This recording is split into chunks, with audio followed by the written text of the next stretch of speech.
প্রতিবেশী যারা আছেন তারা না পাওয়ার জন্য বাবরি মসজিদকে শহীদ করে, দীর্ঘদিনের টার্গেট ছিল, ওই সময়ে শহীদ করে হিন্দু মুসলমানের দিকে খেলা নিয়ে চলে গেল আর কোর্টে মামলা ফাইল করে দিল যে এটা মানা যাবে না।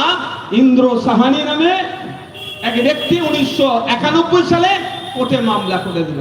একটু ভাবতে হবে, একটু আমাদেরকে বুঝতে হবে যে আজকে আমাদের আসল ইতিহাসটা কি, কেন ওই সময়টাকে বেছে নিল, কেন ওই দিনটাকে বেছে নিল। যদি রাজ্যে ফিরে আসি বুঝতে পারবেন কিভাবে আরএসএস বা সংঘ পরিবার সময়কে তারা কাজে লাগায়। আপনারা জানেন 2006-07 দিকে সাচার কমিটির সুপারিশ, সাচার কমিটির রিপোর্ট যখন পাবলিক ডোমেইনে চলে আসলো, সমাজে যখন চলে আসলো, মুসলমানদের শিক্ষা, স্বাস্থ্য, কর্মসংস্থানে যখন মুসলমানরা পিছিয়ে যখন চিৎকার করলো রিপোর্ট দেখে, তখন কিন্তু সেই সময় বামপন্থী সরকার তৎপর হয়ে গিয়েছিলেন।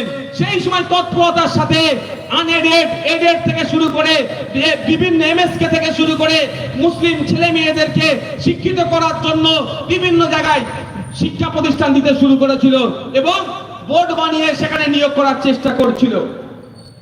যখন রিপোর্ট সামনে চলে এসেছে বামফ্রন্ট সরকারের, এখন ওদের বন্ধু, একসাথে আমরা উপনির্বাচনে লড়াই করেছি, বলেও রাখি বন্ধুদের কথা, এই যে আপনার নামটা কি, এ কমিশন, মন্ডল কমিশনের কিন্তু বিরোধিতা করেছিল আমার বর্তমান যারা বন্ধু। হক কথা বলবো দাদা, কারো গায়ে লাগলে কিছু করার নেই। মন্ডল কমিশনের বিরোধিতা করেছিল কিন্তু বামপন্থীরাও তখন, সেই সময় সরকারের সাথে ছিল। যাক, পরে তাদের শুভবুদ্ধির উদয় হয়েছে, তারা আমাদের পরে সংরক্ষণ দিয়েছিল। যারা বামপন্থীরা কি ভাবলেন বা বামপন্থ সরকার, যে তাদেরকে যখন প্রশ্নের সম্মুখীন হতে হলো, তখন এখানকার পশ্চিমবাংলার পিছিয়ে বর্গের হিন্দু মুসলমানদের জন্য দেওয়া শুরু করলো। তখন এই সংঘ পরিবার বা মমতা ব্যানার্জির সহ্য হলো না, একে সরকারে ফেলতে হবে। সেই সময় অর্থ দিয়ে, বল দিয়ে, প্রশাসন দিয়ে সব রকম ভাবে পাম করিয়ে 2011 সালে নতুন সরকার নিয়ে আসলো। কি স্লোগান দিয়েছিল? মুসলমান খাতরে মে হ্যায়, মুসলমানদের বিপদ থেকে উদ্ধার করতে হবে। আমি দায়িত্ব নিয়ে বলছি, 2011 সালে সরকার 100 জন সরকারি চাকরি করলে সেই সময় এসে দাঁড়িয়েছিল 4 জন কি 5 জন মুসলিম। এরা 13 বছর পশ্চিম বাংলাতে তৃণমূলের সরকার চলছে, মুসলমানকে বাঁচাবার নাম করে ক্ষমতায় এসে 100 জন সরকারি চাকরি যদি এখন খুঁজে যায়, একজনকেও মুসলিম খুঁজে পাওয়া যাবে না। তাহলে কি করলে? ওখানে 1992 এর বাবরি শহীদ করে দাঙ্গা করে দিল। তাহলে আমার হিন্দু ভাইরা যে ক্ষমতাটা, যে চাকরিটা পেত, সেটা বন্ধ হয়ে গেল। এখানে 2011 সালে সরকারকে পরিবর্তন করিয়ে দিয়ে, যার আগে সরকার পরিবর্তন করতে গেলে সবটা বিজেপির সহযোগিতা করে। আমি অন ক্যামেরা বলছি, পশ্চিম বাংলায় যে সরকারটা এসেছিল 2011-তে তৃণমূলের সরকার, সমস্তটাই বিজেপির সহযোগিতা নিয়ে। যদি আমি ভুল বলি, আমার বিরুদ্ধে মানহানি মামলা করতে বলো মমতা ব্যানার্জি, অভিষেক ব্যানার্জিকে, আমার বিরুদ্ধে করতে বলো। পারবে না, কারণ সিম্বলটা কোথা থেকে পেয়েছে, একটু একটু ভাই পড়াশোনা করেছি তো, খুঁজে বার করে দেবো। আরো ভান্ডা তখন বেলুন পুরো লিক করে দেবো। এখন অল্প অল্প পিন ঢুকাচ্ছি। আজকে আমার বড় ভাই যা ভাঙড়ে দাঁড়িয়ে কি বলেছে শুনেছেন তো? কি বলেছে শুনেছেন? আমি তো সবকে শুনতে পাইনি। বলছে আর একটা সুযোগ দিচ্ছি পার্লামেন্টে, ওয়াকাফ নিয়ে রাজ্য থেকে এমপির সংখ্যা আমার মনে হচ্ছে ইচ্ছাকৃতভাবে উনি বলেছেন 34টা, 29টা এমপি তৃণমূলের রাজ্য থেকে গিয়েছে, যে তারা কি করে দেখবো, আর একটা সুযোগ দিচ্ছি। বুঝতে পেরেছেন কি বলে দিয়েছে? ওই ওয়াকআউট করে বাইরে চলে আসবে, ও খেলা বন্ধ করে দেব। যদি ওয়াকআউট করে বাইরে বেরোয়, পশ্চিমবঙ্গের মানুষ বুঝিয়ে নেবে এমপিদেরকে। এনআরসি এর সময় অনেক নাটক করেছে, ভোট দিবার সময় পেছনে তোরগাতে বেরিয়ে গিয়েছিল এমপি গুলো, এবার আচ্ছা হবে না। আজকে ভাঙড়ের বুকে দাঁড়িয়ে বলেছে, তার আমি শুধু এখানে রিপিট টেলিকাস্ট করে দিচ্ছি, যেখানে যার ভোট দেওয়ার দরকার সেখানে তো ভাই না, যেখানে বলার দরকার সেখানে বলবে না। এই পশ্চিমবাংলার আইনসভার মধ্যে ওয়াকআফ নিয়ে 2 দিন আলোচনা হয়েছে ভাই, জানেন? দুর্ভাগ্যের বিষয়, আমি মাত্র 7 মিনিট পেয়েছিলাম। রাজনৈতিক ভাবে আমি ওখানে সংখ্যায় কম, 7 মিনিট টাইম পেয়েছে। বাইরে যারা বড় বড় মিটিং করছে না, কদিন আগে রানী রাসমণিতে দাঁড়িয়ে মিটিং করে বড় বড় কথা বললো, সে বাবুকে বক্তব্য দিতে দেখলাম না। যে দুটো বড় নেতা তৃণমূলের মঞ্চ থেকে বড় বড় কথা বললো না, তাদেরকে বক্তব্য দিতে দেখতে পেলাম না। আরে বক্তব্য দেওয়ার জায়গা তো বেশি করে ওই জায়গাটা, সবাই তো ওখানে চান্স পাবে না। আপনারা ওখানে চান্স পেয়েছেন, আপনাদের কাজ হচ্ছে ভিতরে বলা, তারপরে বাইরে বলবেন। বাইরে তো এত লোক বলার আছে, ইমাম সাহেব থেকে শুরু করে মৌলভী সাহেব থেকে শুরু করে সাধু সন্ন্যাস যারাই আছেন সবাই বলতে পারেন, কিন্তু ভিতরে তো সবাই ঢুকতে পারবে না। ওখানে বলেনি। এই বিচারিতা যদি করে ছাড় হবে না, হবে নাকি ভাই? যাকে যার ইচ্ছা ভোট দেন, যদি ওয়াক আউট করে নাটক করে বাইরে বেরিয়ে আসে, বাইরে জনগণকে প্রস্তুত নিতে হবে। যদি ট্রেনে করে আসে হাওড়া স্টেশনের বাইরে বাড়াতে দেব না, যদি ফ্লাইট আসে দমদমের বাইরে বাড়াতে দেব না। এটা বলে যাচ্ছি। আজকে অনেক নাটক হয়েছে, বলে লোক ছিল না বলে যা বুঝিয়েছে বলে দিয়ে বুঝেছে, সেই বুঝে নিয়েছি। এখন স্টাডি করেছি, পড়াশোনা করেছি, কি আইন আনতে দেখছি, আর কোথায় বলার দরকার যদি না সেটা করে ছাড় হবে না। আমি একা যে আটকাবো, আপনারা যাওয়ার ইচ্ছা থাকলে আসবেন, নাহলে আমি যে একা আটকাবো। টাকাও পেয়েছেন মানুষের ভোট নিয়ে, যেখানে বলার দরকার সেখানে না বলে কাঁচে হাত মেরে, গ্লাসে হাত মেরে হাত কেটে নাটক সাজা হচ্ছে। দেখ আমি প্রসঙ্গে এখন যাচ্ছি না, আবার ফিরে আসি। তাহলে কি হলো? 1992 সালে দাঙ্গা লাগিয়ে দিল। আমার হিন্দু সমাজে যে 27% সংরক্ষণটা পাওয়ার দরকার ছিল, সেটা কি করলো? গুলিয়ে দেওয়ার চেষ্টা হলো। ঠিক 2011তেও মুসলমানদের ওই রিপোর্ট দেখে একটু যদি ক্ষমতা পায়, একটু যদি চাকরিতে বাড়ে, শিক্ষাতে বাড়ে, স্বাস্থ্যের উন্নতি করার জন্য স্বাস্থ্য পরিষেবা দেওয়া দরকার যদি ভাবে, সেই জন্য সরকার পরিবর্তন করে দিল। এই মাথায় আসছে লড়াইটা কার সাথে? কার? হিন্দুর সাথে মুসলিমের লড়াই নয়। যারা হোয়াটসঅ্যাপ ইউনিভার্সিটিতে পড়াশোনা করছেন তারা ভাববেন এটা হিন্দু মুসলমানের লড়াই, কিন্তু এটা হিন্দু মুসলমানের লড়াই নয়। এটা এক শ্রেণী পুঁজিপতিদের বিরুদ্ধে গরিবের লড়াই। গরিবকে এক হতে হবে, কৃষককে এক হতে হবে, শ্রমজীবী মানুষকে এক হতে হবে। কোন ধর্মের শ্রমজীবী মানুষ দেখার দরকার নাই, কোন বর্ণের কোন জাতের শ্রমজীবী মানুষ দেখার দরকার নাই। খেটে খাওয়া মানুষকে এক হতে হবে। লুটে নিচ্ছে, যারা আমাদের শ্রমকে চুরি করছে, যারা আমাদের শ্রমের মূল্যায়ন দিচ্ছে না, তাদের বিরুদ্ধে লড়াইটা আছে। এটা ভাববেন না যে মোদি আজকে ও ধর্মীয় পরিচয় হিন্দু বলে মুসলমানের সাথে হিন্দুর লড়াই নয়। এই লড়াইটা কার সাথে? কার? শ্রমজীবী মানুষের বিরুদ্ধে লড়াই করছে কারা? পুঁজিপতিরা। তাই শ্রমজীবী মানুষকে এক হতে হবে। আর এই এক না হতে পারে, সেই জন্য সুকৌশলে হিন্দু মুসলমান লাগিয়ে দাও, এরা এক হতে পারবে না, প্রশ্নও তুলতে পারবে না। আজকে বলুন তো, আপনিও চিল্লাচ্ছেন, আমিও চিৎকার করছি, গ্যাসের দাম কমাও, গ্যাসের দাম কমাও, গ্যাসের দাম কমাও, পেট্রোল ডিজেলের দাম কমাও। কমাচ্ছে কেন বলুন? কমাচ্ছে না। লড়াইটা তো ঠিকঠাক হচ্ছে না। লড়াইটা কি হচ্ছে? কখনো আমি এসে বলে চলে যাচ্ছি, তো অন্যজন বলছে। আজকে যদি আমি এক জায়গায় দাঁড়িয়ে, আমি হিন্দু মুসলমান নির্বিশেষে একসাথে যদি জনগণ আওয়াজ তুলে পেট্রোল ডিজেলের দাম কমাতে হবে, নাহলে সরকারে তোমাকে রাখবো না, টেনে নামিয়ে দেবো, এই আওয়াজটা যদি তুলি, তখন নামাতে বাধ্য। কি হচ্ছে? গুটি কয়েক হিন্দু ভাই কোনো জায়গা থেকে আওয়াজ তুলছে পেট্রোল ডিজেলের দাম কমাতে হবে, আর অন্য সাইডে আবার কোনো একটা জায়গায় মাইক বেঁধে কটা মুসলমান চিৎকার করছে পেট্রোল ডিজেলের দাম কমাতে হবে। আর ওইদিকে মোদি দিল্লিতে বসে খেতে খেতে দাঁতে কাটি দিয়ে হাসছে ঠিক ঠিক করে। ঠিক আছে, ওরা তো দুজনকে ভাগ করে রেখেছি, ওরা দুজন তো এক জায়গায় দাঁড়াবে না, দাঁড়িয়ে লড়াই করবে না। ও কি করছি? হিন্দু ভাই আলাদা জায়গায় লড়াই করছে দাঁড়িয়ে, পেট্রোল ডিজেলের দাম কমাও কমাও, ওরও তো অসুবিধা হচ্ছে। আর এদিকে মুসলমান ভাই ওই সাইডে দাঁড়িয়ে পেট্রোল ডিজেলের দাম কমাও বলে চিৎকার করছে, ওরও অসুবিধা হচ্ছে। কিন্তু ওই বেটাদেরকে এক হতে দেবে না এই মোদি মমতা। এই মোদি মমতা এক হতে দেবে না। এদের দুজনকে কি করবে? দুদিকে ঠেলে রাখবে। এক হলেই তো বিপদ হয়ে যাবে, নাটক ধরে ফেলবে। যখনই এক হয়ে চিৎকার করবে, আনিসুরা বিচার হবে, আমার তিলোত্তমরও বিচার হয়ে যাবে। এদেরকে আলাদা করে রাখার চেষ্টা করছে। আর আমাদের বক্তব্য, তোমার ধর্মীয় পরিচয় মন্দিরে থাকবে, তোমার ধর্মীয় পরিচয় মসজিদে থাকবে, যেটা ধর্মীয় পরিচয় মাথায় নিয়ে বাঁচবে। সংবিধান পূর্ণ অধিকার দিয়েছে। আমাদের সামাজিক ক্ষেত্রে যে আমাদের অধিকারগুলো আছে সেইগুলো পাওয়ার জন্য আসো। ধর্মীয় পরিচয়ের ঊর্ধ্বে মানুষত্ব রেখে যেটা প্র্যাকটিস করছি, রিলিজিয়াস প্র্যাকটিস করছি, সেটা থাকবে। আসো আমাদের নিজস্ব যেটা দরকার, যেটা প্রতিনিয়ত আমাদের প্রয়োজন আছে, সেই স্বার্থে আমরা এক হয়ে লড়াই করি। এই জন্য তো তৃণমূল আমাদের উপর অত্যাচার করে। দেখবেন এরা বুতে বুতে এলাকাতে বলে কি, তোরা বিজেপি কর, অসুবিধা নেই, তৃণমূল আইসেফ করতে পারবি না। এটা বলে না ভাই? কেন কেন বলে? ওরা জানে বিজেপি করলে অসুবিধা নয়। কেন বলুন তো, কেন? আচ্ছা, এই অ্যাপেলো ফার্মেসি দেখতে পাচ্ছেন, মেড প্লাস, দুটো বড় ঔষধের দোকান, দুটো বড় বড় ঔষধের দোকান।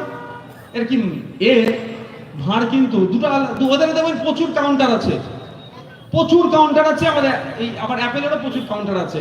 আপনি এই অ্যাপেলোতে কিনলেও যা হবে, যেখানে টাকাটা লাভটা পৌঁছাবে, কলকাতার কোনো অ্যাপেলোতে গিয়েও ওষুধ কিনলে সেই লাভটা এক জায়গায় পৌঁছাবে। কেন বলুন তো? ভাড় একটা, ভাড় একটা, শুধু কাউন্টার আলাদা। কেন বলছে এরা তোরা বিজেপি কর, কোনো অসুবিধা নেই, আইসেফ করলে তোদেরকে পিটবো, মারবো, গ্যাস দিচ্ছে? কেন? ওদের ভাড় তো একটাই, তৃণমূলের ভাড় যেখানে এসে পয়েন্ট ঠেকছে, আর বিজেপির পয়েন্ট ঘুরে ঘুরে এসে সেই নাগপুরেই ঠেকছে। ওই জন্য তোরা বিজেপি কর, অসুবিধা নেই। আর আইএসএফ তো ওদের ভাড়াতে বিশ্বাস নেই, এমন ওদের আলাদা জায়গায় আছে, ওই জন্য ওদের চাপে পড়ে যাচ্ছে, ওরা আমাদের উপরে দেখিয়ে দেওয়ার চেষ্টা করছে। যাক, আমি আবার ফিরে আসি। বন্ধুগণ, এই বিষয়ে আর বাবরি মসজিদ আর বলতে হবে ভাই? না, যা বলেছে আর লাগবে বলতে হবে? আর যা বলেছে আমি মনে করছি যথেষ্ট। এর পরে হলে মাথার উপর দিয়ে যাবে যেটা বলেছে। আচ্ছা, আমি একটা আজকে স্পেসিফিক দুটো তিনটে বিষয়ের উপর আলোচনা করবো, আর কয়েকটা মিনিট নেব। একটা হচ্ছে, এই দেখুন লেখা আছে সন্তান বিরোধী ওয়াকফ অ্যামেন্ডমেন্ট অর্থাৎ সংশোধনী 2024 বাতিল করতে হবে। এই বিষয়টা অনেকে চর্চা করেছে। আমি একটু পয়েন্ট ধরে ধরে কয়েকটা পয়েন্ট বলবো, আপনাদের বলি। তার আগে বলি, এই ওয়াকফ বিলটা নিয়ে পুরো কেমন নাটক হতে যাচ্ছে জানেন? ঠিক সিএ এর সময় মনে আছে ক্যাকা ছিচি করেছিল, মনে আছে আপনাদের? আর যখন ভোটাভুটি হচ্ছিল, এরা কোথায় গিয়েছিল? পিছনে দরজাতে পালিয়েছিল। এরা বলছে রাজ্যের ওয়াকফ বাঁচাও, রাজ্য সরকার বলছে ওয়াকফ বাঁচাবো, কিন্তু যারা বলছে ওয়াকফ বাঁচাবো তারাই ওয়াকফ লুটে রেখে দিয়েছে। এই আপনাদের এই হাড়ুয়া বিধানসভার মাজারটার নাম বলো, হারোয়ার পীর গুরাচাঁদ রহমতুল্লাহ মাজারে যে উনার সম্পত্তি কত জানেন? 900 কত বিঘা ওয়াকফ প্রপার্টি আছে। আজকে চুরি হতে হতে হতে হতে হতে এখন 100 বিঘাও আর নাই। হ্যাঁ, ও বাবা, 92 শতকে এসে পৌঁছে গিয়েছে। মানে ভাবতে পারছেন কারা লুটেছে এটা? বিজেপি তো পশ্চিমবাংলা এখনো ক্ষমতায় আসেনি। তাহলে বিগত যে সরকারগুলো ছিল, কারো একজন লুটেছে, সবাই একটু একটু করে নিয়েছে। নিয়ে নিয়ে এখন বিজেপি ওই 92 শতক বাকি আছে, বিজেপি এবার নজর হচ্ছে ওই 92 শতকটা ভাই আমাকে দিয়ে আমি পকেটে ভরি। এই হচ্ছে সংশোধনী ভাই। মানে যা এতদিন যারা লুটেছে রাজ্য স্তরে লুটেছে, সেন্ট্রালি বিজেপি লুটতে পারেনি। ওয়াকফ কাউন্সিল অফ ইন্ডিয়ার সিডব্লিউসি, সরি সেন্ট্রাল ওয়াকফ কাউন্সিল, সেন্ট্রাল ওয়াকফ কাউন্সিল এতদিন লুটতে পারেনি। লুটেছে কিভাবে? রাজ্যের ওয়াকফ বোর্ডের মাধ্যমে। এবার কেন্দ্রের বিজেপি সরকার বলছে অনেক লুটেছ, পীর গুরাচাঁদ রহমতুল্লাহের মাজারের বা ওনার যে অ্যাসেট যেটা ছিল 900 বিঘা মতো, ওটা তো ওরা সবাই লুটে নিয়েছে। আর 92 শতক আছে, ও যাওয়ার কাজ পাবে না, আমার পকেটে ভরতে হবে। এই হচ্ছে সংশোধনী ভাই। সহজ মানে মোদ্দা কথা এই হচ্ছে, বাকি যতটুকু আছে গিলে নেবে। এবার ব্যাপার হচ্ছে রাজ্য সরকার কি বলছে?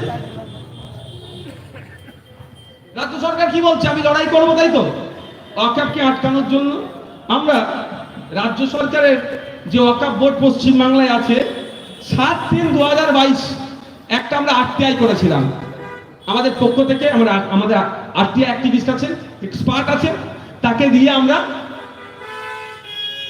একটা আরটিআই করেছিলাম, যেখানে আমরা জিজ্ঞাসা করেছিলাম যে টোটাল যে পশ্চিমবাংলায় ওয়াকফ সম্পত্তি আছে তার মধ্যে কতটা ওয়াকফ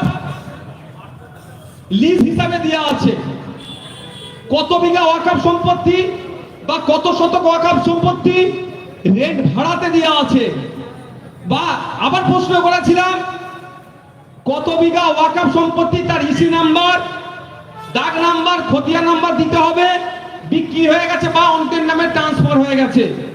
আমরা প্রশ্ন করেছিলাম আমাদের তৌহিদ আহমেদ খান সাহেবের পক্ষ থেকে আমাদের আরটিআই করা হয়েছিল কত বিঘা সম্পত্তি, দাগ নাম্বার, খতিয়ান নাম্বার, যে লিটিগেশন ওর কোর্ট কেস আছে, জায়গা নিয়ে সমস্যা হয় না, এই তথ্যটা দিতে। আমরা জিজ্ঞাসা করেছিলাম কত বিঘা সম্পত্তি বা কত ইসি নাম্বার, দাগ নাম্বার, খতিয়ান নাম্বার সহ মোতোয়াল্লিদেরকে নিয়ে ডিস্টারবেন্স অর্থাৎ সমস্যা আছে তার তথ্যটা দিন। পশ্চিমবাংলার সরকার বলছে ওয়াকফ বাঁচাবো, এই উত্তর দিতে তারা 2 বছর পার হয়ে গেল, 3 বছরের মধ্যে যাচ্ছে, যেটা উইদিন মান্থ দেওয়ার কথা। মাসের মধ্যে 6 মাস, আচ্ছা আচ্ছা, যেটা সম্ভবত 1 মাসের মধ্যে, সেটা 2 বছর পারিয়ে 3 বছর যাচ্ছে, এখনো উত্তর দেওয়ার প্রয়োজন বোধ করলো না। তাহলে এরা কতটা সিরিয়াস ওয়াকফ প্রপার্টিরা ফিরিয়ে দিতে চাইছে? এরা কি ওয়াকফ প্রপার্টি ফিরিয়ে দিতে চাইছে? এরা ওয়াকফ প্রপার্টি ফিরিয়ে দিতে চাইছে না। কেন চাইছে না? আমাদের দেখুন ভাঙড়ে আবার 2 সাড়ে লড়াই লেগে গেছে। কেন লড়াই লাগছে ভাই? ওদের আদর্শগত লড়াই হচ্ছে নাকি?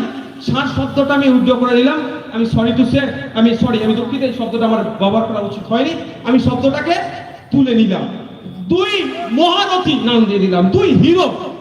চলো খারাপ জায়গা থেকে আমি টপে তুলে দিচ্ছি। 2 হিরো, 2 ভদ্রলোকের লড়াই লেগে গেছে। কেন ভদ্রলোকের লড়াইটা? এটাই, এক ভদ্রলোক 6 লেনের আশপাশে জমি দখল করত, লোকের কানে বা লোককে দিয়ে ভয় দেখিয়ে চমকে ধমকে 20,000, 25,000, 30,000 টাকা করে শতকে জমি নিয়ে ওই জমি 2 লাখ, 2.5 লাখ, 3 লাখ, 5 লাখ টাকা করে শতক বা কাটাই বিক্রি করতো কোম্পানিদের কাছে। মধ্যখানে যে লাভটা নিত সেটা খেয়ে অভ্যস্ত হয়ে গেছে। ওই ভদ্রলোককে যখন জেলে দিল তখন এন্ট্রি মারল কে? ক্যানিং পূর্বের আরেক ভদ্রলোক। সেই ভদ্রলোক এসে ওই রকম ভাবে সাম্রাজ্য চালাচ্ছিল, টাকা মাল পাচ্ছিল। এখন আবার ও যখন জেল থেকে ছাড়া পেয়েছে, ওর মনে কষ্ট লাগছে, আরে ওইখানে 3 বিঘে জমিটা বিক্রি হয়ে যাচ্ছে, তো 25,000 টাকা করে শতক কিনে 2.5 লাখ টাকা করে, 3 লাখ টাকা করে বিক্রি করছে। তাহলে শতক পিছু কত পাচ্ছে? যদি 2.5 লাখে বিক্রি করে 2,25,000, আর যদি 3 লাখে বিক্রি করে 2,75,000 টাকা করে শতক পিছু পাচ্ছে। 33 শতকে 1 বিঘা, আর 99 অর্থাৎ 100 শতকে 3 বিঘা। তাহলে এত টাকাও পেয়ে গেল, আমার হাতছাড়া হয়ে গেল। এই নিয়ে তোদের লড়াই? ওদের কি আদর্শগত লড়াই নাকি? যে ভাঙড়ের হসপিটালটাকে সুপার স্পেশালিটি করতে হবে, ভাঙড়ে হিমঘর তৈরি করতে হবে, ভাঙড়ের ছেলেদের জন্য স্পোর্টস কমপ্লেক্স দিতে হবে, ভাঙড়ে নতুন বাসরুম তৈরি করতে হবে, এই আদর্শগত ওদের লড়াই নয়। ওদের লড়াইটা হচ্ছে কে কত কামাবো। তাই রাজ্য সরকারের থেকে বুঝতে পারছে ওয়াকফ প্রপার্টি, যেটা পার্ক সার্কাসে চিত্তরঞ্জন হসপিটালের উল্টো দিকে, যেখানে 1 কাঠার দাম প্রায় 5 কোটি টাকা, কয়েক বিঘা সম্পত্তি বেহাত হয়ে গেছে, টাকাটা রাজ্য সরকারের নেতা চামচারা খেয়েছে। যেখানে পার্ক স্ট্রিটের মতো জায়গায় 1 কাঠার দাম 2 থেকে 3 কোটি টাকা, ওখানে 12 কাঠা জায়গার উপরে বেসরকারি ভাবে ফ্ল্যাট তৈরি হচ্ছে। আরো যে হাজার হাজার বিঘে জায়গা আছে, সেই জায়গাগুলো লুটে লুটে খাচ্ছিলাম। এই পয়সা আমাদের পকেটে আসছিল, এবার মোদিজি হাত মেরে দিয়েছে, আমাদের পকেটে যাবে না। এবার মোদি এই যে আপনার শুভেন্দু অধিকারীদের পকেটে চলে যাবে, বুক ফেটে যাচ্ছে। ওই জন্য এরা নকল কান্না কাঁদছে। আমার কথা বুঝতে পারছেন না? চিৎকার করছি বলে বুঝতে পারছেন না? আচ্ছা আমি সহজে বুঝাই। এতদিন তৃণমূলের নেতারা লুটে খাচ্ছিল, মজা পাচ্ছিল, এবার দেখতে পাচ্ছে দিলীপ ঘোষ, শুভেন্দু অধিকারী, সুকান্তরা লুটে খাবে। ওই জন্য ওদের বুক ফেটে যাচ্ছে। নাহলে এই তথ্যটা দিতে বলুন না, বলবেন। এখানকার বিধায়ক কে আছে? বিধায়ক কে? জনাব রফিকুল ইসলাম সাহেবকে জিজ্ঞাসা করবেন আপনারা, যে নওশাদ ভাই যে বক্তব্যটা দিয়ে গেছে, আর এমপি আল্লাহ তার জান্নাত নসিব করে তিনটা হায়াতে নাই, আর কি জিজ্ঞাসা করবেন তাকে? জিজ্ঞাসা করবেন যে প্রশ্নটা করে গিয়েছে, এর উত্তর দেবেন আপনারা। আরটিআই করলে একটা নির্দিষ্ট লিমিটেশন আছে, সেই লিমিটেশনের সময়ের মধ্যে উত্তর দিতে হবে। 2 বছর পার হয়ে গেল, 3 বছর হতে যাচ্ছে, এখনো উত্তর দেয়নি। কেন এটা এত কান্নাকাটি করছে? 2012 সালের দিকে মুখ্যমন্ত্রী নিজে উদ্বোধন করেছিলেন এই বেগম রোকেয়ার স্মরণে Begum Rokeya research centre and Waqf Bhavan. কোথায়? শিয়ালদা মানে বুয়ারি হোস্টেল আছে, ওখানে করবে বলেছিল। আপনাদের বলছি, যদি একটা ঈদ গেতে থাকে, একটা ঈদ, সিঙ্গেল ঈদ, ওই উদ্বোধনের সময় যে কি হয় ওটা বলো না, সিরাত পুঁতেছিল, ওটা ছাড়া প্রায় 10 বছর পার হয়ে গেল। যদি একটা ঈদ গেতে থাকে, আমি চ্যালেঞ্জ করে বলছি, যদি প্রমাণ আপনারা করাতে পারেন যে এটা আমি বলার আগে ঈদটা কেটেছে, তাহলে আমি আমার সদস্যপদ ছেড়ে দেবো। এত বড় চ্যালেঞ্জ দিলাম। কোথায়? শুধু আপনাকে আমাকে ভুল বোঝানোর জন্য, আপনাকে আমাকে ভুল বুঝিয়ে কিছু একটা হবে, লুটে নিচ্ছে। তাই আমাদের এর বিরুদ্ধে লড়াই। এবার আসা যাক যে আমরা কেন এর বিরোধিতা করছি। প্রশ্ন থাকতে পারে তো ভাই?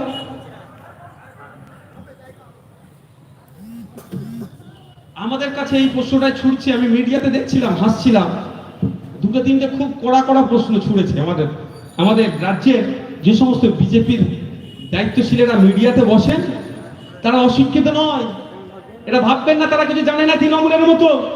তারা যথেষ্ট জানে, জানার পরেও হিন্দু মুসলমানের মধ্যে না লাগালে ওরা তো ক্ষমতায় থাকতে পারবে না। যতটুকু আছে ততটুকুই হবে না। বিজেপি তো আজকে হিন্দু মুসলমান করে বাঁচতে চাইছে, আর মিডিয়াতে থাকতে চাইছে, আর কোনো জায়গায় বিজেপিকে খুঁজে পাওয়া যায় না। তাই ইচ্ছাকৃত ভাবে কি করছে? হিন্দু মুসলমানের ইস্যু তৈরি করার চেষ্টা করছে, যেটা চূড়ান্ত একটা মিথ্যে কথা বলছে। ওয়াকাফ বোর্ড নাকি কোন জায়গায় বোর্ড লাগিয়ে দিলে ওইটা ওয়াকাফের হয়ে যাবে, তুমি যাই করো ও আর জায়গা পাবে না ফিরে। এটা চরম অসত্য কথা বলছে। এই অসত্য কথার বিরুদ্ধে আমি বিধানসভার মধ্যে জবাব দিয়েছি। বিধানসভার মধ্যে দাঁড়িয়ে বলেছি, যদি ওয়াকাফ বোর্ডের 1995 সালের যে আইন আছে, এই আইনে কোন জায়গায় যদি দেখাতে পারেন ওই ধরনের কোন প্রভিশন আছে, নওশাদ সিদ্দিকী সর্বপ্রথম ওয়াকাফ বোর্ডের বিরুদ্ধে কথা বলবেন। আর ওই ধরনের কোন আইন হতে পারে? ওয়াকাফ বোর্ডে তো বদমাইশ লোক থাকতেই পারে। আচ্ছা, তো ওই জন্য তো ওয়াকাফ সম্পত্তি বিক্রি হয়ে যাচ্ছে। কারো সম্পত্তির সামনে গিয়ে দুটো কি বলে ওটাকে নেম প্লেট লাগিয়ে দিল, আর তা ওইটা ওয়াকাফের হয়ে গেল। আর জানি না আমার ভাগ্য, আমাদের এমপি, আমাদেরই এমপি, উনি আবার মাইকে বলছেন কি 20-25 জন নামাজ পড়লে নাকি সেই জায়গাটা ওয়াকাফের হয়ে যাবে। মানে ভরকাচ্ছে তো। আর স্বাভাবিকভাবে এটা যদি শুনে আমার হিন্দু ভাইরা কি বলবে? কি বলবে বলো? যদি কোনো সময় মাগরিবের সময় ওয়াক্ত চলে যাবে, কোনো একটা জায়গায় দাঁড়িয়ে আপনি নামাজ পড়তে চান, আমার সময় তো আমার হিন্দু ভাইরা অফার করে, এই আমার দলির সাথে নামাজ পড়ে নাও, আমার কামরাটাতে পড়ে নাও, আর নামাজ পড়তে দেবে তো? বলে বাবা মা তোর সাথে আমার খুব ভালো সম্পর্ক, কেটে পড়ে কেন থেকে, তুই এসে খেয়ে যা, নামাজ তুই পড়তে পারবি না। বলবে তো নাকি ভাই? কারণ ও যা মিথ্যে কথা বলছে। আচ্ছা, এখানে যারা ইসলাম ধর্মের অনুসারী আছেন, এ তো মাওলানা সাহেব আছে, আর এখানে মাওলানা ইমাম সাহেব যদি থাকে, কেউ বলুন আমাকে একজন, এই ধরনের ইসলামের কোনো প্রভিশন আছে কি? তাহলে কি করছে ওরা? কি করছে? হিন্দু মুসলমানের মধ্যে পাকিয়ে দাও লড়াই, তাহলে তো লক্ষ্মীর ভান্ডার দিয়ে আর কাজ হচ্ছে না, ধর্ম দিয়ে একটু কাজ হয়ে যাবে। বিজেপি হিন্দু ভোট নেবে, আর তৃণমূল মুসলমান ভোট নেবে, আর কিছু হিন্দু ভোট নিয়ে ক্ষমতায় থেকে যাবে। এই চক্র তো ঠিক একইভাবে কি বলছে নাকি বলা আছে, মুসলমানরা যেখানে ওয়াকাফ বোর্ড যেখানে নেম প্লেট দিয়ে দেবে সেখানে ওয়াকাফ হয়ে যাবে। আমি আপনাদের বলি, 1995 সালের ওয়াকাফের আইনের কাছে এর মধ্যে আছে। যদি কেউ চ্যালেঞ্জ করতে চান, এখনো আমাকে এসে বলতে পারেন, কোনো আইনে যদি লেখা থাকে আমি আর শুধরে নেব। তো এটা এর মধ্যে নেই। এই যেটা আমাদের বললেন, প্রসেনজিৎ দা বললেন, 1954 সালে সংবিধানের আর্টিকেল 9/1 ওয়াকাফ বোর্ড তৈরি হয়েছে, ওয়াকাফ বোর্ড তৈরি হয়েছে। আর 1995 সালে ওয়াকাফের প্রিন্সিপাল অ্যাক্ট বা আইনগুলো তৈরি হয়েছে। আর বিজেপি কি করছে? এই আইনগুলোকে এমন জায়গায় ধাক্কা দিচ্ছে যেখানে ওয়াকাফ বোর্ডকে দুর্বল করে, ক্ষমতাচ্যুত করে, ক্ষমতা কমিয়ে দিয়ে এই সম্পত্তিগুলোকে দখল করে নেবে। আমি বিধানসভার মধ্যে বলেছি, আজকেও বলছি, আমি দাঁড়িয়ে বলেছিলাম, আহারে ভারতবর্ষের মুসলমানরা কত বোকা রে। কারণ বিজেপি সরকার তাদের লাভবানের জন্য বিল আনছে, আর ভারতবর্ষের মুসলমানরা তার বিরোধিতা করছে। তাহলে আমাদের মতো বোকা পৃথিবীতে নেই। কিন্তু কি লাভবান করছে একটু শুনুন আপনারা। প্রথমেই আসছে ওয়াকফ, অ্যাকচুয়ালি ওয়াকফ না, ওয়াকফ হয়ে গেছে বলছি, আমিও বলে দিচ্ছি ওয়াকফ। আর যে দান করে তাকে ওয়াকিফ বলে। যাক, প্রথমে এতে মোট 44টা পয়েন্ট আছে, 40-এর অধিক সংশোধনী আছে, যে সংশোধনী ওরা এনেছেন। প্রথমেই 2 নম্বর আপনার সেকশনে ওয়াকফ নাম তুলে দিয়েছে, যে ঐতিহ্য, যে প্রায় সুদীর্ঘ বছরের ইতিহাস, সেই ইতিহাসটাকে মুছে দেওয়ার ওদের কিন্তু দীর্ঘদিনের প্রচেষ্টা। আপনি দেখুন কলকাতার খিদিরপুরের যে আমাদের ডকটা ছিল নেতাজির নামে, সেই আপনার ডকটা ছিল, সেই নেতাজির নামকে মুছে দিয়ে অন্য একজনের নামকে ঢুকিয়ে দিল। আমাদের মনের মধ্যে থেকে নেতাজির আত্মত্যাগ, নেতাজির যে লড়াকু মানসিকতা, নেতাজির যেভাবে দেশকে স্বাধীন করতে গিয়ে যেভাবে জানের জীবনের রিস্ক নিয়ে বিদেশে গিয়ে বিদেশিদের সহযোগিতা নেওয়ার চেষ্টা করেছিল, নেতাজি আজকে আমাদের বুকের মধ্যে আছে, হৃদয়ের মধ্যে আছে। সেটাকে ক্রমশ মুছে দেওয়ার জন্য, দেশের স্বাধীনতা সংগ্রামীদেরকে মুছে দেওয়ার জন্য, তাদেরকে ভুলিয়ে দেওয়ার জন্য তারা নাম একের পর এক চেঞ্জ করে যাচ্ছে। ঠিক যেভাবে কলকাতার খিদিরপুরের ডকটাকে মুছে নেতাজির নামটা মুছে দিল, ঠিক একইভাবে ওয়াকফের নাম মুছে অন্য নাম ঢুকিয়ে দিয়েছে, অনেক বড় নাম দিয়েছে। তারপরে এসেছে এই কথাটা উনি প্রসঙ্গে বলছেন, অনেক কিছু আছে, আমি কি পয়েন্টস গুলো কিছু বলছি, ভয়ঙ্কর যেগুলো জায়গা একটু বলছি। বলেছে প্র্যাকটিসিং ইসলাম, একটা পয়েন্ট দাদা হয়তো আমার জন্যই রেখে দিয়েছিল। প্র্যাকটিসিং ইসলাম বলে আছে, যে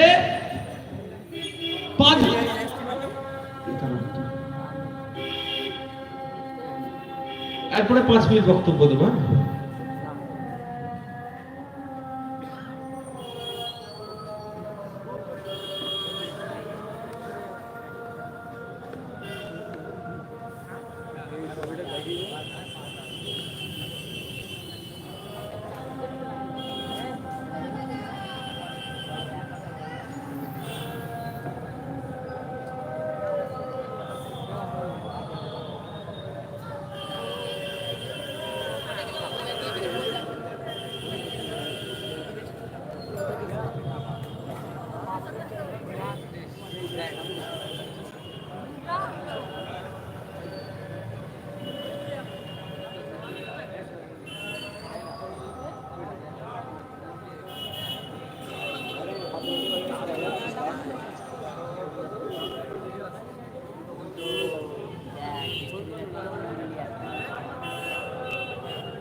ভাই আমি একটা কথা বলে আমাদের এই ওয়াকাফ প্রপার্টিকে নিয়ে আমার হিন্দু ভাইদের সাথে মুসলিম ভাইদের যে মানে সমস্যা তৈরি করার চেষ্টা করছে সেটাকে আমি ক্লিয়ার করে দেবো।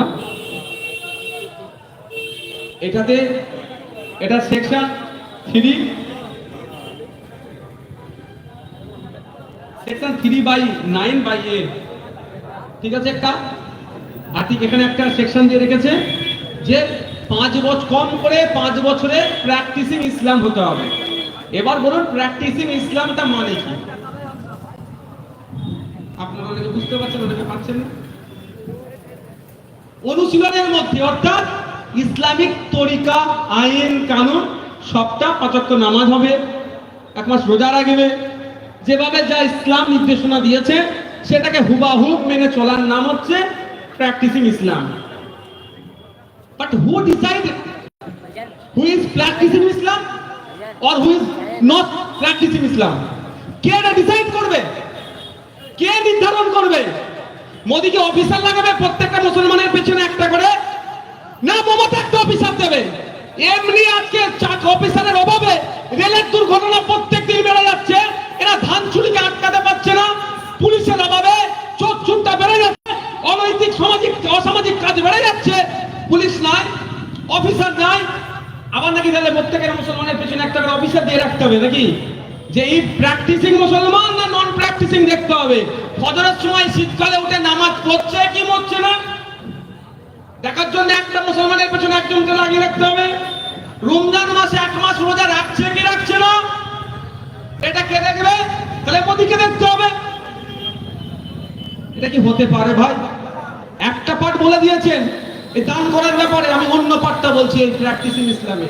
তাহলে এইগুলো কি জানি না। যখন এই বিলটা তৈরি করতে বসেছিল যারা যারা কি সেবন করেছিল, আমি আপনারা বলে যাই, ক্ষমতার দ্বন্দ্ব দেখিয়েও যদি এটাকে বিলটা পাস করায়, নওশাদ সিদ্দিকী সুপ্রিম কোর্টে থাকবে এই বিলের বিরুদ্ধে লড়াই করতে। এবার আছে যেটা আমার নন মুসলিম ভাইদের সাথে মুসলিম ভাইদের একটা সমস্যা তৈরি করছে। তার আগে একটা কথা শুধু বলে দিই, আমরা অনেকের মধ্যে হয়তো ধারণা আছে হযরত মুহাম্মদ সাল্লাল্লাহু আলাইহি ওয়াসাল্লামের 570 খ্রিস্টাব্দে জন্ম, তারপর থেকে হয়তো ইসলাম। কিন্তু আমাদের বাপ আদম মা হাওয়া থেকে আমাদের ইসলাম, সেখান থেকে আমাদের ইসলামের সূচনা। হ্যাঁ, কুরআন শরীফ আমরা হযরত মুহাম্মদ সাল্লাল্লাহু আলাইহি ওয়াসাল্লামের জন্মের পরে তার 40 বছর হওয়ার পরে ওহী এসেছিল, তারপর থেকে আমরা পেয়েছি। কিন্তু তার আগে বাকি আবার 103টে আসমানি এরকম কিতাব ছিল। যাক, যে প্রসঙ্গে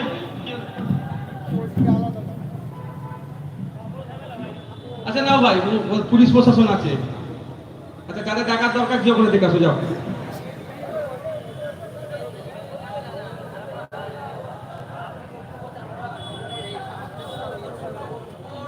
ওটা প্রশাসনের লোকজন আছে তো নাকি? আরে আমি তো এখানে আছি, নাকি? তাহলে আপনারা তো চাপ নিচ্ছে কেন?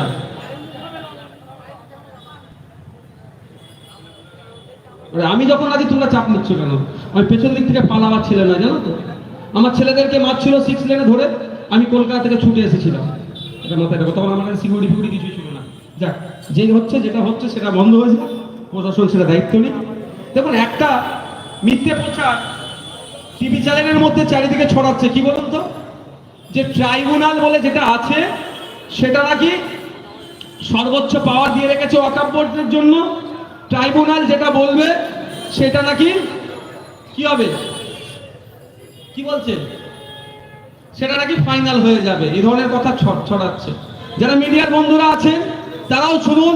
এই মার্কেটে যারা মুসলিম সমাজের মানুষ আছেন, অমুসলিম সমাজের মানুষ আছেন, সবার উদ্দেশ্যে বলছি, আমি গুটি কয়েক কথা বলবো যেটা হিন্দু মুসলিমের মধ্যে এই অকাল সম্পত্তি নিয়ে যেটা আমাদের আগে প্রসেনজিৎ দা বললেন 2013 সালে সংশোধন হয়েছিল, 1995 সালে আইন তৈরি হয়েছিল, কোনো সমস্যা হয়নি।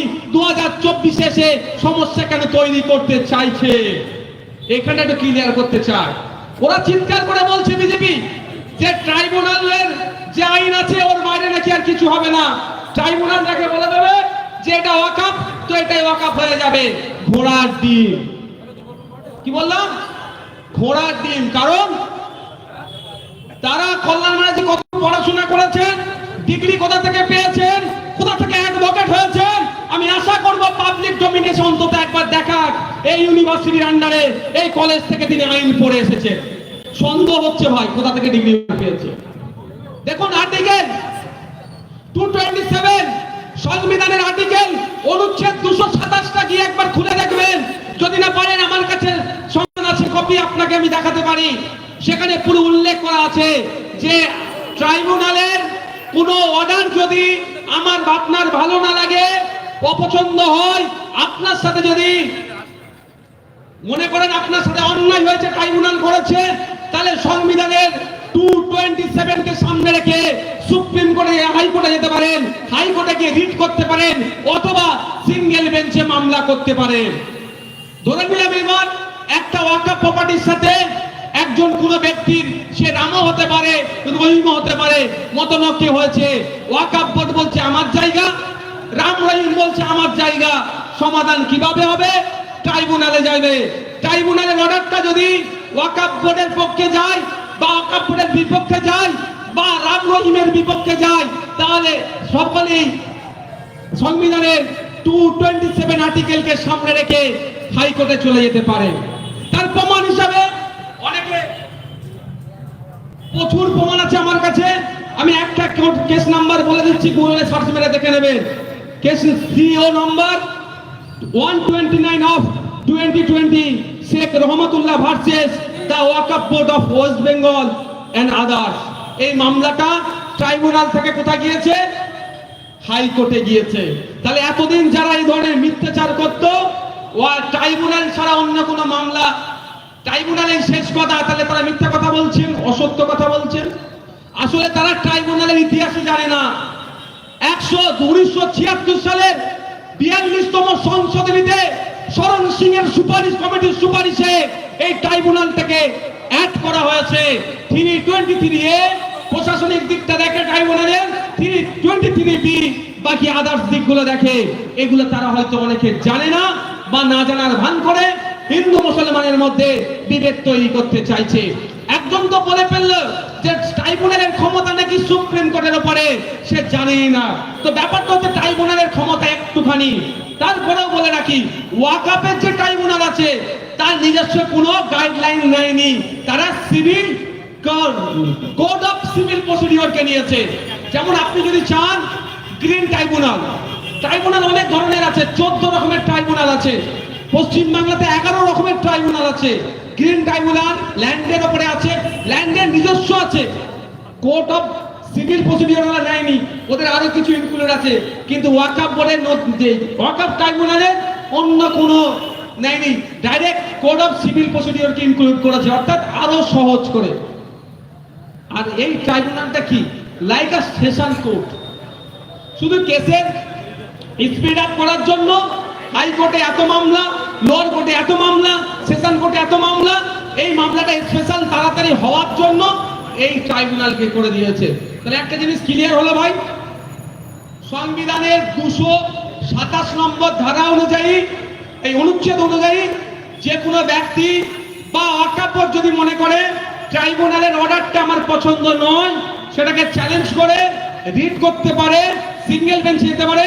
সিঙ্গেল বেঞ্চে হারলে ডবল বেঞ্চ, ডিভিশন বেঞ্চে যাবে, ডিভিশন বেঞ্চে হারলে সুপ্রিম কোর্ট পর্যন্ত যেতে পারবে, এই প্রভিশন আছে। তাহলে এতদিন যারা মিথ্যাচার করত তাদের কি হবে? তাদেরকে জবাব দেবেন। দুর্ভাগ্যের বিষয় এটাই, কলকাতায় লোক জমা করে মনে হয় এই ধরনের কথা বলে না। কারণ এই ধরনের কথা বললে তো আর হিংসা হবে না, আর হিংসা না হলে আমার রাজনৈতিক কারবার চলবে কি করে ভাই? আমার তো দরকার রাজনৈতিক কারবার চালানো। এটা যদি পাড়ায় পাড়ায় মাইক লাগিয়ে বলে দিতে সমস্যা মিটে গেল। আরে আমার হিন্দু ভাইদেরকে বিজেপি খাপিয়ে তুলছে কেন? বলছে তোর মন্দিরে এসে যদি বোর্ডের নিজস্ব ক্ষমতা নয়, কারো জায়গায় গিয়ে বলে এটা ওয়াকফ, এই ক্ষমতাটা ওয়াকফ বোর্ডের নাই। কি করে ওয়াকফ হবে? আপনি, আমার আব্বার কথা বলছি, আমার বাবা আমার আব্বা 10 বিঘে জায়গা, দু রকম ওয়াকফ হয়। ওয়াকফে লিল্লাহ, আল্লাহর উদ্দেশ্যে ডাইরেক্ট, আর ওয়াকফে আওলাদ। কি হয়? আমি ওয়াকফে আওলাদের কথাই আসি।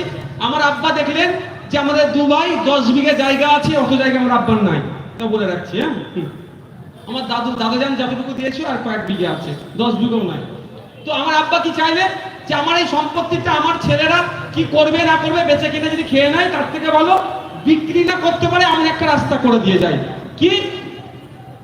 ওয়াকফ বোর্ডকে বলল, এই আমার এই জায়গাটা তোমাকে আমি দেখছি দেখভাল করার জন্য। ওয়াকফ বোর্ড হচ্ছে একটা কি কেয়ারটেকার, এর বেশি কিছু নয়, দেখভাল করার জন্য। কি দেখভাল করবে?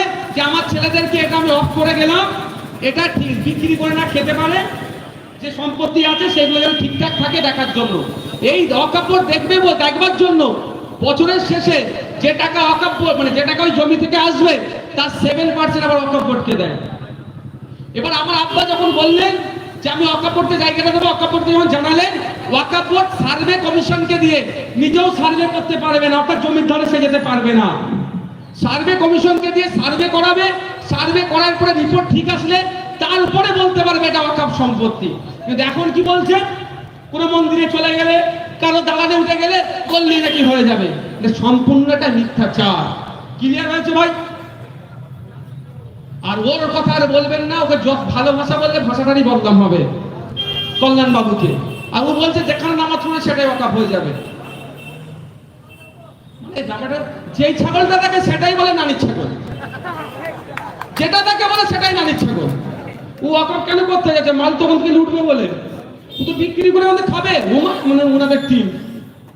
আর একটা যেটা আছে সেটা আপনার বিধানসভার মধ্যে প্রশ্ন করেছিল, ওয়াকফ বোর্ডের প্রভিশন নাকি আপনার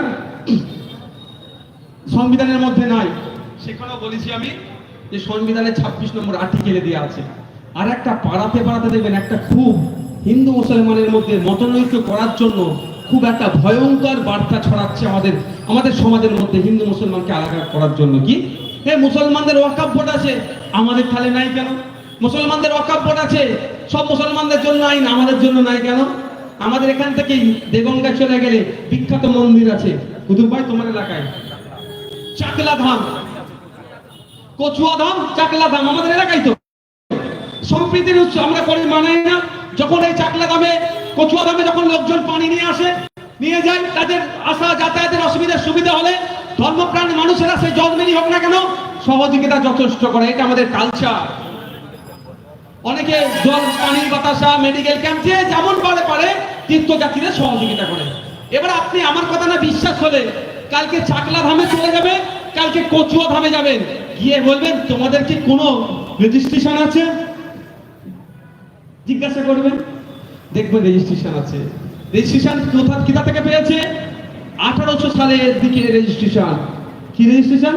the Hindu endowment, the Hindu religious endowment, the Hindu religious endowment act অনুযায়ী চাকলা ধামের, কচুয়া ধামের যে সমস্ত সম্পত্তিগুলো আছে তারা রক্ষণাবেক্ষণ করতে পারবে। আমার হাতে ওই কাগজটা নেই, এটা অসত্য লাগতেও পারে আপনাদের কাছে, কিন্তু আমার হাতে যেটা আছে উত্তরপ্রদেশ যোগীর রাজ্যে, যারা বলছে মুসলমানদের জন্য শুধু ওয়াকফ প্রপার্টি, অন্য কোনো জায়গায় নাই, তাদের উদ্দেশ্যে বলছি, দেখে নেবেন পেজটা খুলে, যদি চান আমি কপি দিয়ে দিতে পারি।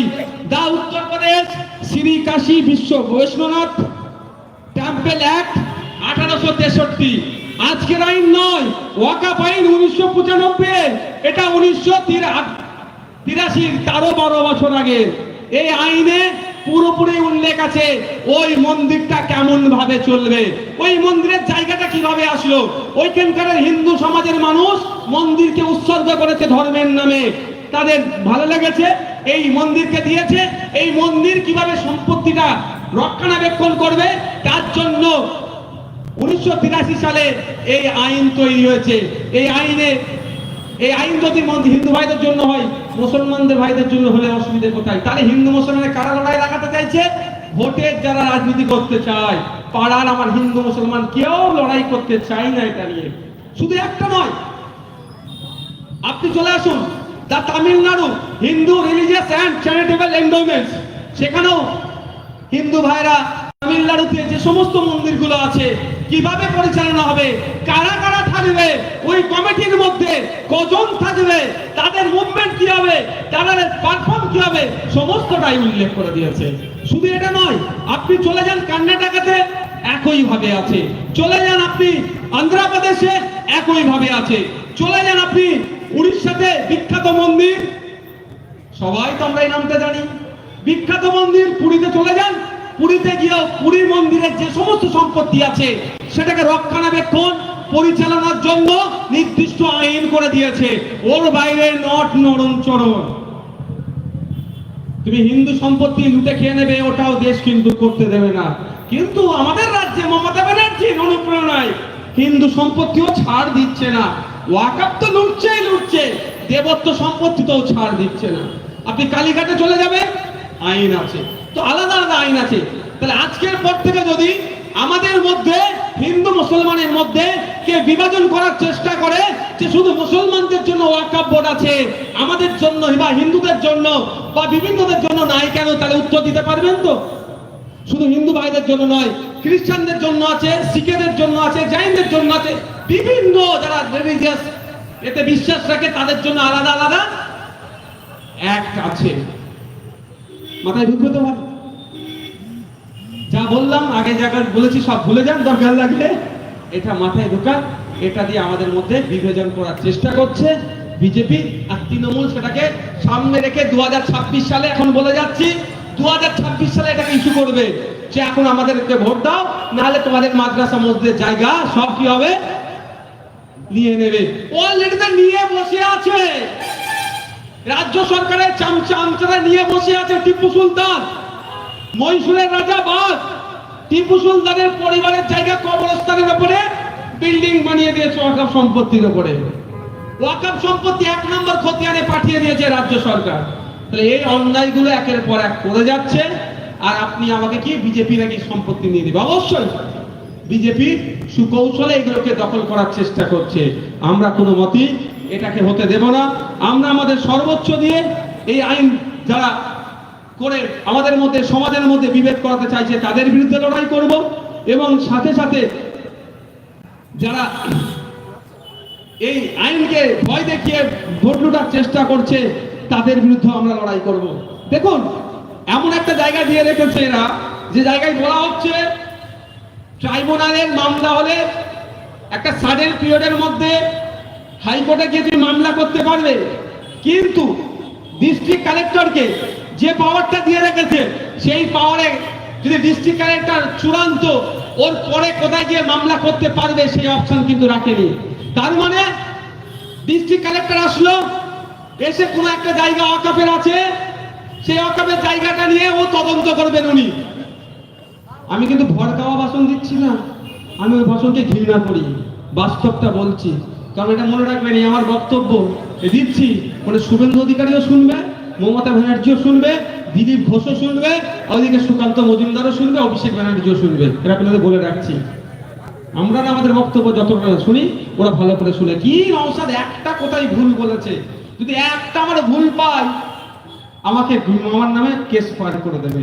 যে শুভেন্দু অধিকারী সকাল সন্ধে বিভাজনের কথা বলছে তার নামে কেস নয়, আর একটা ওই দালাল অফিসারকে দালাল বলেছি বলে আমার নামে আবার কি মামলা করে দিচ্ছে। তা ধরে নিয়ে যাও, আমাকে কি আছে, ধরে নিয়ে যায়। দেবঙ্গরা পর্যন্ত আসলাম, ধরলে কিনা কি আছে? ঠান্ডার সময় ধরলে কি বলবে, দাঁড়া ভাই দাঁড়া, স্যার একটু দাঁড়ান, আমাকে একটু কম্বল একটা কিনে নিই, নাহলে বলবো কাছের কেউ থাকলে বলে তাড়াতাড়ি একটা কম্বল নিয়ে। আমার কাছে খুব ঠান্ডা লাগে, দেখলেন আমি কোটটা পরে নিলাম, আর কানে খুব ঠান্ডা লাগছে। তো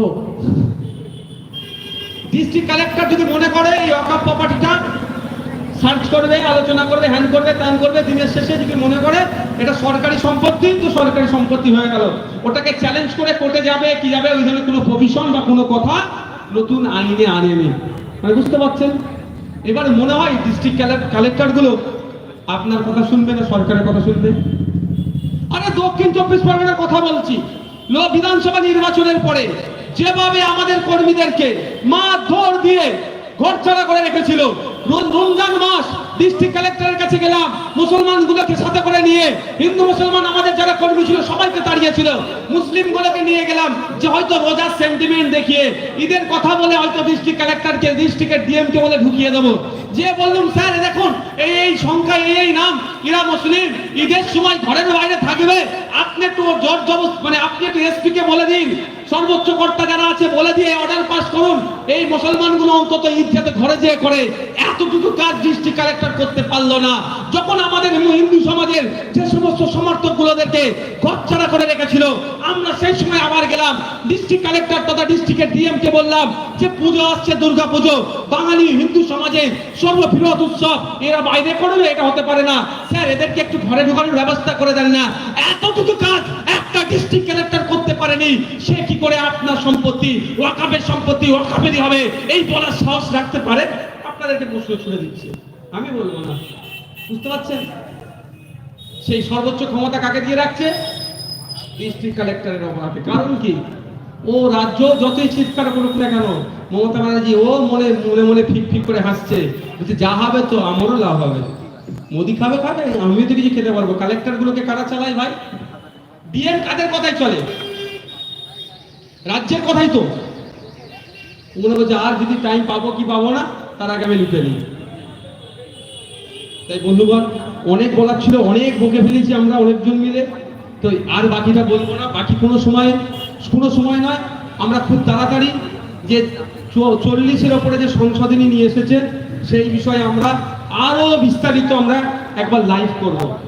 আপনাদের কাছে অনুরোধ, আপনারা যে জনগোষ্ঠী থেকে বিলং করেন না কেন, যে ধর্ম থেকে বিলং করেন না কেন, যে জাতি থেকে বিলং করেন না কেন, আমাদের লাইভটা একবার দেখবেন। অ্যাকচুয়াল কি চাইছে, এই সংশোধনের মধ্যে কি আছে সেটা তুলে ধরবো। হ্যাঁ একদম, সে তো এবার। এবং সাথে সাথে ওই লাইভে আমাদের বলার শেষে আপনারা যে কেউ ওখানে প্রশ্ন করবেন, আমরা উত্তর দেব নিশ্চিন্তে। আপনি মাইক বন্ধ করে পালাবার ছেলে আমরা নয়। সকলে ভালো থাকবেন। আর যে সমস্ত বিষয়গুলো ছিল আমি আরেকবার বলে দিই, নাহলে বলবে ভাইজান না বলে পালাচ্ছে, এগুলো কি তাহলে পছন্দ নয়? না, জ্বালা অনেক ভাই, আমার জ্বালা অনেক।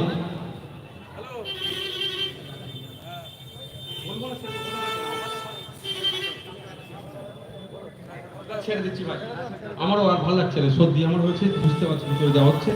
তাই আমি আপনাদের কাছে অনুরোধ এটাই যে ওয়াকাফ বোর্ড নিয়ে, ওয়াকাফ সম্পত্তি নিয়ে অযথা নিজেদের মধ্যে এক এলাকায় থাকি, আমরা একসাথে বসবাস করি, নিজেদের মধ্যে অর্থাৎ আমার প্রতিবেশীর সাথে আমি লড়াইয়ে জড়িয়ে পড়ব না। তারা যদি বা আপনার যদি কোনো প্রশ্ন থাকে করতে পারেন, সমাধান হবে, সত্যটা জানুন। খামাখায় বিজেপি তৃণমূলের বাইনারির মধ্যে আপনারা পড়বেন না। আর পরিশেষে একটা কথা বললেন,